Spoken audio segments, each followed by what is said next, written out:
Selamat pagi anak-anakku sekalian. Di masa pandemi COVID-19 ini, anak-anak diperkenankan belajar secara mandiri dari rumah masing-masing.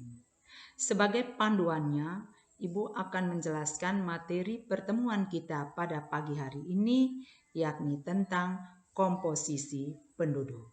Ibu ulangi, materi pertemuan kita pada pagi hari ini, yakni tentang komposisi penduduk. Namun sebelum Ibu melanjutkan dengan materi tersebut, terlebih dahulu Ibu menjelaskan sedikit materi pada pertemuan sebelumnya, yakni tentang dinamika kependudukan, yakni berkaitan dengan sensus penduduk. Apa yang dinamakan dengan sensus penduduk? Tentu kita semua tahu bahwa sensus penduduk adalah pencacahan atau pencatatan jumlah penduduk yang berada di suatu daerah atau suatu negara tertentu dalam kurun waktu tertentu. Berdasarkan Undang-Undang Nomor 16 Tahun 1997 tentang statistik menyatakan bahwa sensus adalah cara pengumpulan data yang dilakukan melalui pencacahan semua unit populasi di seluruh wilayah Republik Indonesia ini. Nah, untuk negara Indonesia ini, sensus dilaksanakan setiap 5 tahun sekali ataupun 10 tahun sekali. Ada dua macam sensus. Yang pertama adalah sensus de jure. Yang kedua adalah sensus de facto. Ibu ulangi, yang dinamakan dengan sensus adalah pencacahan yang dikenakan seluruh masyarakat yang berada di suatu daerah atau yang berada di wilayah negara Republik Indonesia ini. Ada dua macam sensus. Yang pertama adalah sensus de jure dan yang kedua adalah sensus de facto. Mari kita lihat bersama-sama apa itu sensus de jure dan apa itu sensus de facto. Yang dinamakan dengan sensus de jure adalah pencacahan yang dilakukan kepada semua orang atau kepada penduduk yang benar-benar bertempat tinggal di daerah yang bersangkutan. Ibu ulangi, yang dinamakan dengan sensus de jure adalah pencacahan yang dikenakan kepada penduduk yang benar-benar bertempat tinggal di daerah atau wilayah yang bersangkutan yang ditunjukkan dengan kartu keluarga yang ada. Contoh, Maria adalah orang Wolowari, bersekolah di SMA Negeri 1 ND. Maria tinggal di Kelurahan Onekore, Kecamatan Ende Tengah. Waktu diadakan sensus de jure, maka Maria tidak dicatat di Kelurahan Onekore, Kecamatan Ende Tengah, tetapi Maria dicatat di kampung halamannya, yakni di Wolowari. Itu yang dinamakan dengan sensus de jure. Pencacahan yang dilakukan kepada penduduk, dikenakan kepada penduduk yang benar-benar bertempat tinggal di daerah atau wilayah yang bersangkutan sesuai dengan kartu keluarga yang ada. Yang kedua, sensus de facto. Sensus de facto itu artinya pencacahan yang dikenakan kepada penduduk yang pada waktu diadakan sensus berada di daerah atau wilayah tertentu. Ibu ulangi, sensus de facto adalah pencacahan yang dikenakan kepada penduduk yang pada waktu diadakan sensus berada di daerah atau wilayah tertentu. Contoh, Maria orang Wolowari atau berasal dari Wolowari bersekolah di SMA Negeri 1 ND, tinggal di Kelurahan Onekore, Kecamatan Ende Tengah. Kalau sensus yang digunakan adalah sensus de facto, maka Maria akan dicatat di Kelurahan Onekore, Kecamatan Ende Tengah. Sedangkan di kampung halamannya di Wolowaru, Maria tidak dicatat sebagai penduduk. Ibu ulangi, Maria, contohnya Maria berasal dari Wolowaru, bersekolah di SMA Negeri 1 ND, tinggal di Kelurahan Onekore, Kecamatan Ende Tengah. Maka saat diadakan sensus de facto, maka Maria akan dicatat di Kelurahan Onekore sebagai penduduk yang berada di Kelurahan Onekore. Sedangkan di kampung halamannya yakni di Wolowaru, Maria tidak dicatat sebagai penduduk.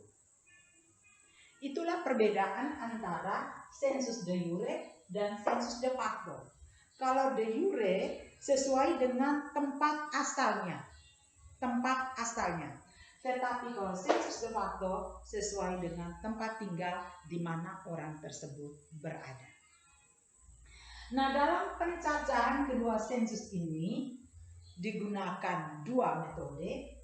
Yang pertama adalah metode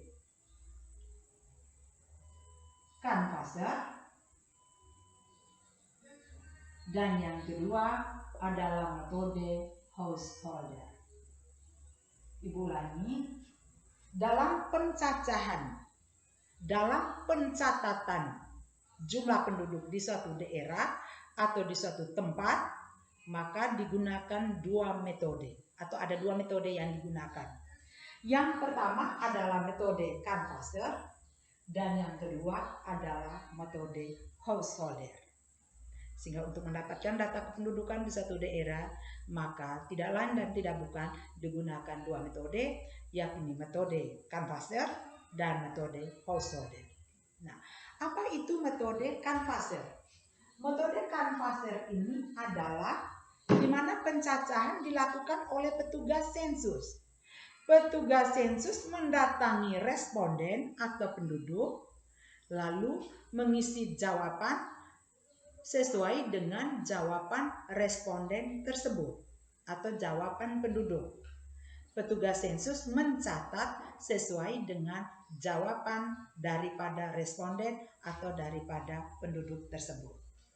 Sedangkan metode householder artinya petugas yang mengantar formulir sensus tadi lalu diisi oleh responden atau kepala keluarga yang dikunjungi. Dalam waktu tertentu, dalam waktu beberapa hari kemudian, petugas tinggal mengambil formulir yang telah diisi oleh responden atau oleh penduduk. Sehingga dari kedua metode tersebut, kalau yang pertama diisi oleh petugas sensus, berarti petugas sensus yang mendatangi responden atau penduduk, sedangkan metode yang kedua householder, metode tersebut kepala keluarga atau responden yang mengisi sendiri sesuai dengan pertanyaan-pertanyaan yang ada dalam formulir pendaftaran atau formulir pencatatan yang diberikan oleh petugas sensus. Oke, itu sedikit penjelasan bagaimana kita mendapatkan data atau jumlah penduduk dari suatu daerah atau dari suatu wilayah. Ibu ulangi, ada dua macam sensus. Yang pertama adalah sensus de jure dan yang kedua adalah sensus de facto. Sedangkan metode pencatatannya ada dua. Yang pertama adalah metode canvasser dan yang kedua adalah metode householder. Baik, itu sedikit penjelasan kita tentang apa itu sensus penduduk. Apa itu metode sensus. Hari ini secara khusus Ibu akan menjelaskan tentang komposisi penduduk. Apa itu komposisi penduduk?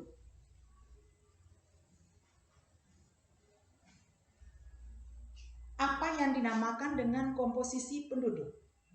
Komposisi penduduk adalah pengelompokan penduduk berdasarkan kriteria tertentu. Ibu ulangi, komposisi penduduk adalah pengelompokan penduduk berdasarkan pada kriteria tertentu. Contoh, pengelompokan penduduk berdasarkan umur, pengelompokan penduduk berdasarkan jenis kelamin, pengelompokan penduduk berdasarkan mata pencarian, ataupun pengelompokan penduduk berdasarkan pada tingkat pendidikan. Nah, dari pengelompokan umur, dari komposisi penduduk ini dapat kita buat atau dapat kita hitung. Yang pertama adalah seks rasio atau rasio jenis kelamin, dan yang kedua dependensi rasio, dan yang ketiga kita akan membuat yang dinamakan dengan piramida penduduk. Ibu ulangi, materi kita pada pagi hari ini yakni berkaitan dengan komposisi penduduk. Komposisi penduduk tadi adalah pengelompokan penduduk berdasarkan kriteria tertentu atau berdasarkan ciri tertentu.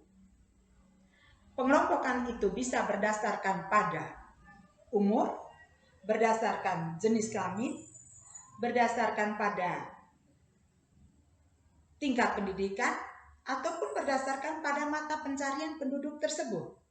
Nah, pada materi kita kali ini berkaitan dengan komposisi penduduk ini dapat kita gunakan untuk menghitung seks rasio, dependensi rasio, dan juga kita akan membuat piramida penduduk. Kita mulai yang pertama. Seks rasio. Seks rasio atau rasio jenis kelamin. Seks rasio atau rasio jenis kelamin. Apa yang dinamakan dengan seks rasio atau rasio jenis kelamin? Seks rasio atau rasio jenis kelamin ini sebenarnya perbandingan antara jumlah penduduk laki-laki dengan jumlah penduduk perempuan pada tahun tertentu.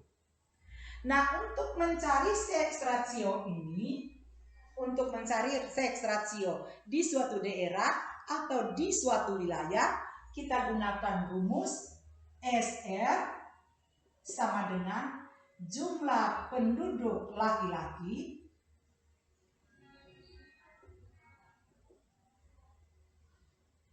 dibagi jumlah penduduk perempuan dikali 100%. Kita mau membandingkan antara penduduk laki-laki dan penduduk perempuan di suatu daerah atau di suatu wilayah atau di suatu negara tertentu. Untuk menghitung seks rasio atau rasio seks atau rasio jenis kelamin, maka kita gunakan rumus SR, seks rasio, sama dengan jumlah penduduk laki-laki dibagi jumlah penduduk perempuan dikali 100%. Contoh soal. Pada tahun 2019, jadi pada tahun 2019, jumlah penduduk wilayah A adalah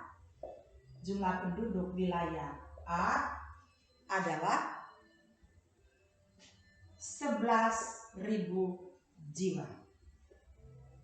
Ibu ulangi, pada tahun 2019 jumlah penduduk wilayah A adalah 11.000 jiwa. Dari jumlah tersebut sebanyak 5.300 jiwa adalah penduduk laki-laki, dan sisanya 5.700 jiwa adalah penduduk perempuan. Ibu ulangi. Pada tahun 2019, wilayah A, jumlah penduduk wilayah A adalah sebanyak 11.000 jiwa. Dari jumlah tersebut terdapat 5.300 jiwa jumlah penduduk laki-laki dan sebanyak 5.700 jiwa adalah penduduk perempuan. Pertanyaannya, hitunglah seks rasio wilayah A tersebut. Hitunglah seks rasio wilayah A tersebut. Maka kita pasang rumus yang ini. SR sama dengan jumlah penduduk laki-laki berbanding jumlah penduduk perempuan dikali 100%. Sama dengan SR sama dengan 5.300 per 5.700 kali 100%. Kali 100%. SR sama dengan 530.000 dibagi 5.700. SR sama dengan 530.000 dibagi 530.000 dibagi 5.700. Dapatnya adalah SR sama dengan 92,98%. Atau kalau dibulatkan SR sama dengan 93%. Apa arti dari 93 ini? 93%. 93% ini artinya setiap penduduk laki-laki 93 ini artinya setiap 93 penduduk laki-laki berbanding atau sebanding dengan 100 penduduk perempuan. Ibu ulangi, 93% ini artinya setiap 93 penduduk laki-laki sebanding atau berbanding 100 penduduk perempuan. Nah, kalau kita lihat di sini berarti populasi daripada perempuan, jumlah penduduk perempuan jauh lebih banyak daripada penduduk laki-laki. 93 penduduk laki-laki sebanding atau berbanding dengan 100 penduduk perempuan. Oke, itu yang pertama berkaitan dengan seks rasio.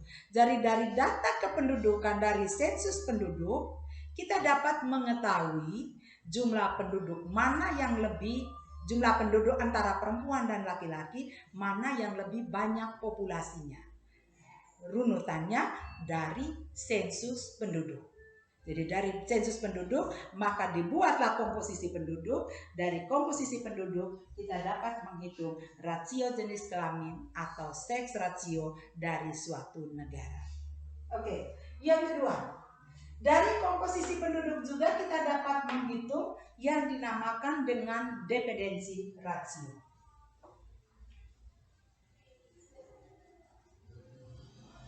Ibu ulangi, dari komposisi penduduk yang berada di suatu daerah ataupun di suatu negara dapat kita gunakan untuk menghitung yang dinamakan dengan dependensi rasio atau angka beban tanggungan atau angka ketergantungan. Nah, ini maksudnya bahwa dependensi rasio ini untuk mengetahui angka beban tanggungan dari penduduk usia produktif harus menanggung berapa penduduk usia non-produktif. Non-produktif muda dan non-produktif tua. Ibu ulangi, dependensi rasio ini dapat digunakan untuk mengetahui angka beban tanggungan antara penduduk produktif harus menanggung berapa penduduk non-produktif. Kita gunakan rumus dependensi rasio atau DR sama dengan jumlah penduduk non-produktif per jumlah penduduk produktif dikali 100%. Ibu ulangi, dependensi rasio atau angka beban tanggungan ini digunakan untuk menentukan angka beban tanggungan usia produktif harus menanggung berapa penduduk non-produktif. Kita gunakan rumus DR atau dependensi rasio sama dengan jumlah penduduk usia non-produktif per jumlah penduduk usia produktif dikali 100%. Catatannya, penduduk usia produktif ini non-produktif ini terdiri dari 0 sampai 14 tahun dan juga penduduk yang usianya lebih dari 65 tahun. Ada penduduk produktif muda, ada penduduk non-produktif muda, ulangi, ada penduduk non-produktif muda dan ada penduduk non-produktif tua. Non-produktif muda berkisar antara 0 sampai 14 tahun, sedangkan non-produktif tua lebih dari 65 tahun. Berikut contoh soal.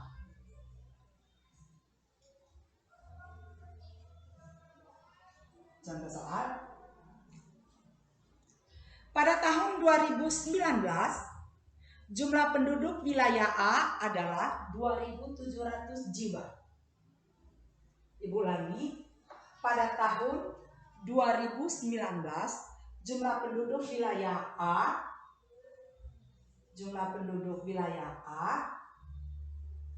adalah 2.700 jiwa.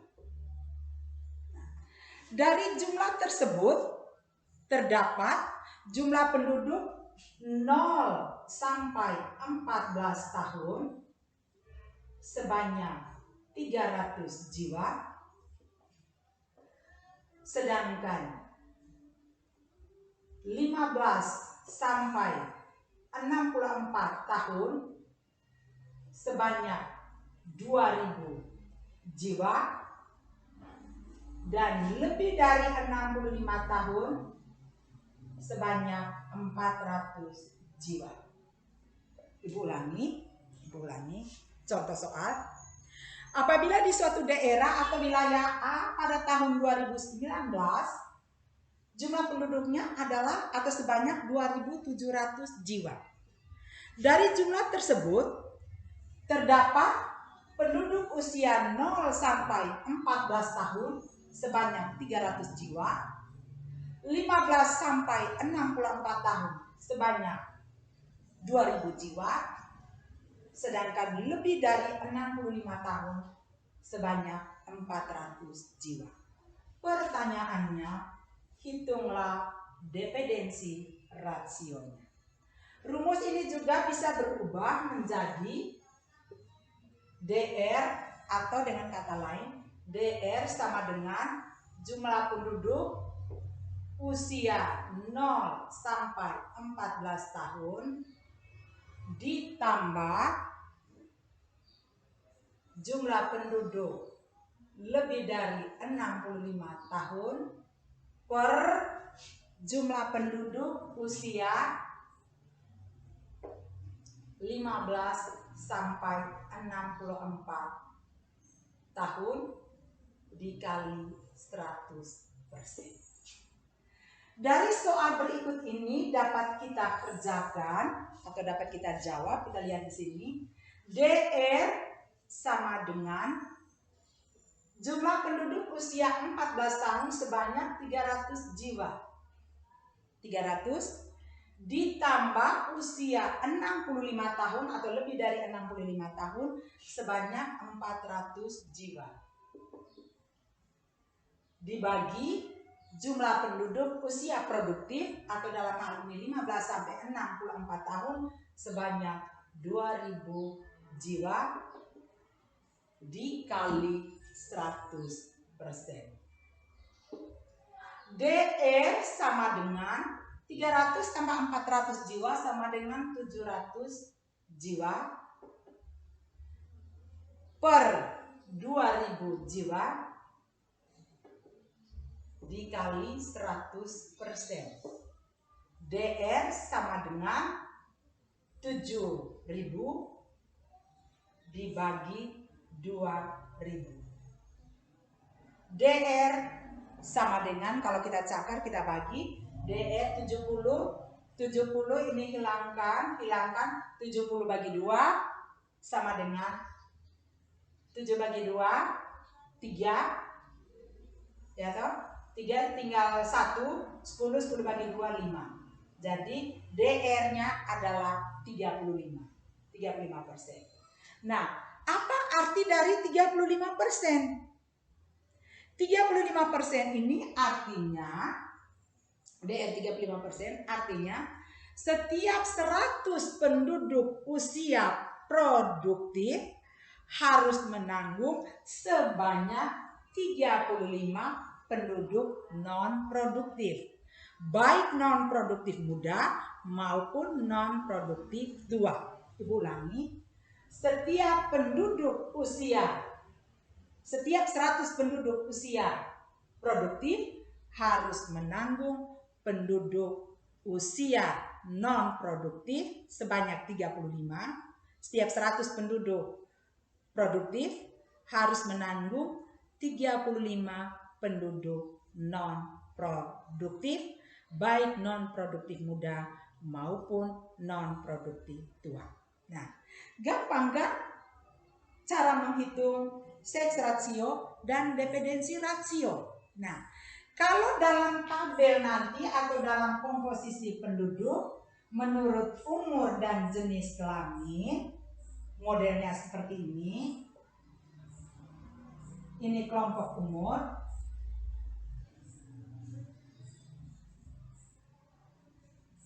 Ini jumlah penduduk laki-laki, jumlah penduduk perempuan. Nah, ini komposisi penduduk menurut umur. Nah, penduduk menurut umur ya. Nah, kalau tabelnya model macam begini, tadi Ibu langsung ke 0 sampai 14 300. 15 sampai 64 2000 dan seterusnya.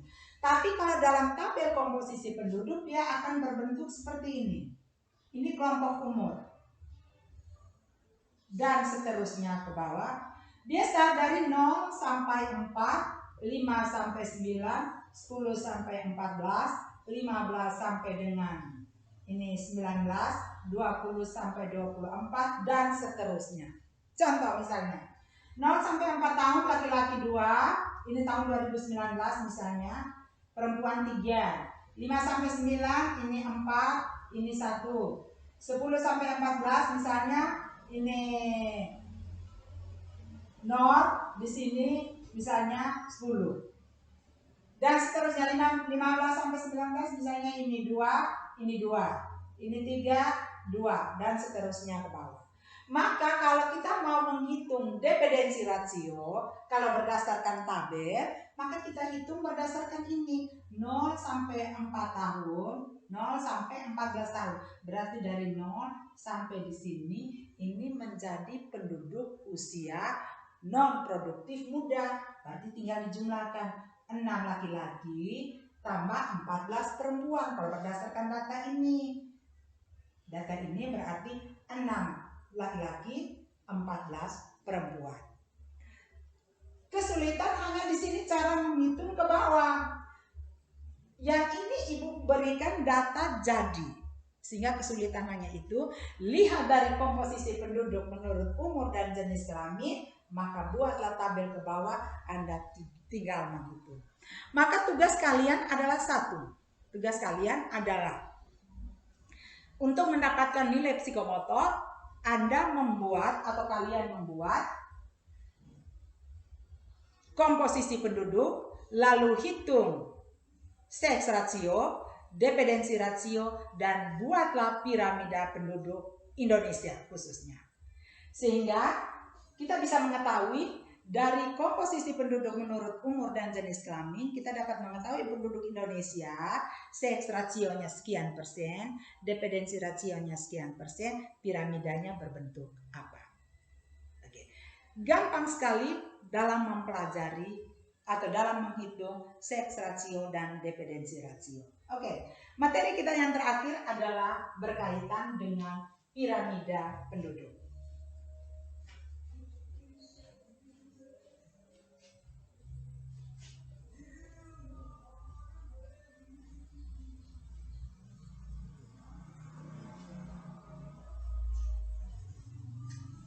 Baik, ada 3 macam piramida penduduk. Ada 3 macam piramida penduduk. Yang pertama adalah piramida penduduk muda. Piramida penduduk muda.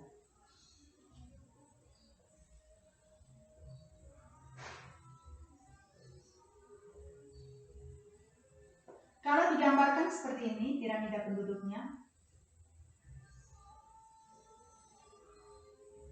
Ini laki-laki, ini perempuan. Ini 0 sampai 4 tahun. Terus ini lebih dari 65 tahun. Kalau kita lihat daripada bentuk piramidanya, itu menunjukkan bahwa alasnya ini luas. Berarti dengan sendirinya jumlah penduduk usia muda non produktif lebih banyak daripada penduduk usia produktif. Ibu ulangi, kalau dilihat dari piramidanya, ini menunjukkan angka kelahiran di negara tersebut atau di wilayah tersebut sangat tinggi dibandingkan dengan angka kematian. Yang kedua, piramida penduduk stasioner.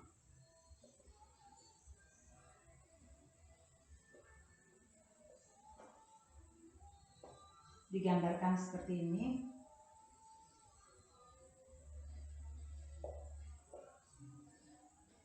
Ini R, ini B.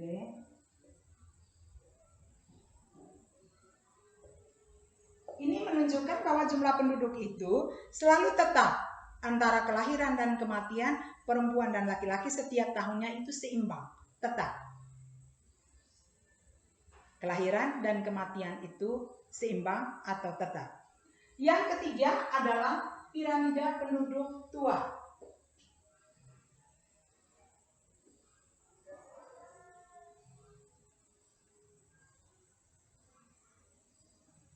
Kalau digambarkan seperti ini.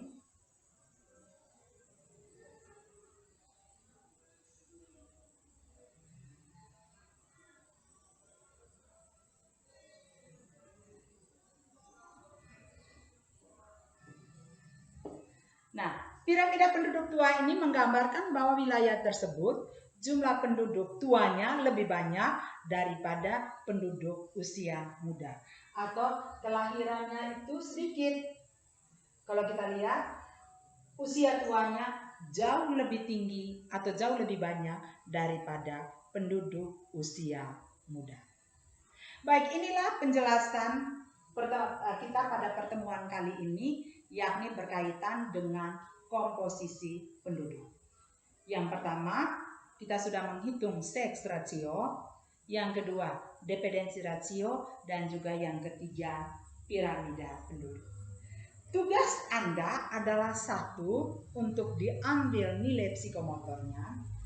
Carilah data kependudukan. Carilah data kependudukan.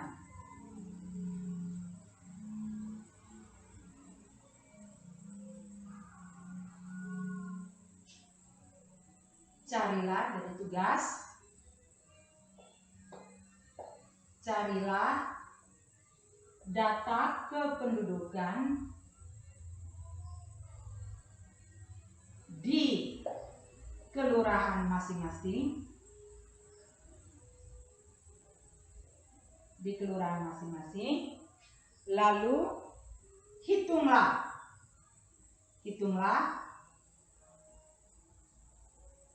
seks rasio,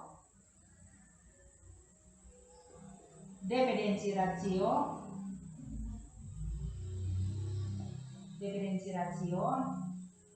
lalu buatlah piramida penduduk.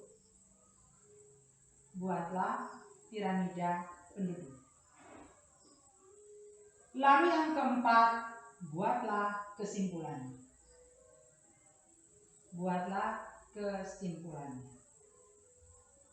Ibu Lani,